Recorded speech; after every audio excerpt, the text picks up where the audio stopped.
চরের বসতি আমরা দেখছি তারা সকালবেলা এই হাঁসগুলো ছেড়ে দেন এবং বিকাল হইলে এই হাঁসগুলো এই হাঁসের মালিক যারা চরের বসতি তারা বিশাল চর থেকে আবার নিয়ে আসেন বাসার মধ্যে। হাঁস পাললেন আপনারা, তাই না?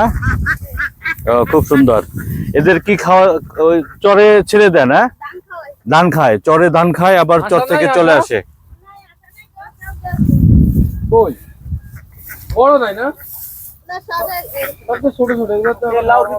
চরের বাসিন্দা।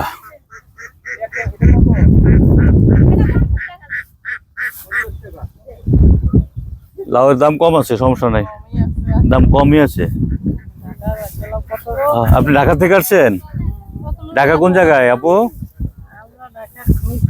ও, মিরপুর থেকে। কি লক্ষ্মীপুরে কোনো আত্মীয় স্বজন আছে? ও, বাবার বাড়ি লক্ষ্মীপুর। তো লক্ষ্মীপুর আসছেন, এই ফাঁকে চরটা দেখে গেলেন আর কি, ঘুরে গেলেন। রথ দেখা, কলা বেচা হয়ে গেল আর কি। আমার আপু হলো ঢাকায় থাকে, মিরপুরে, ওইখান থেকে চলে আসছে বাবার বাড়ির লক্ষ্মীপুরে।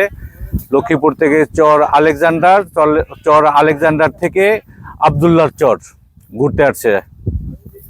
এটা বাবু আসছে। তোমার নাম কি বাবু? জামিলা। তুমি কোথায় থাকো? জাজিরার জামিলা আমাদের সাথে ঘুরতে আসছে।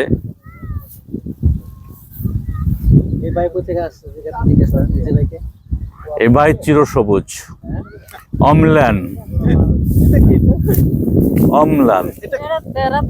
হ্যাঁ, ওনার তুলনা উনি নিজেই।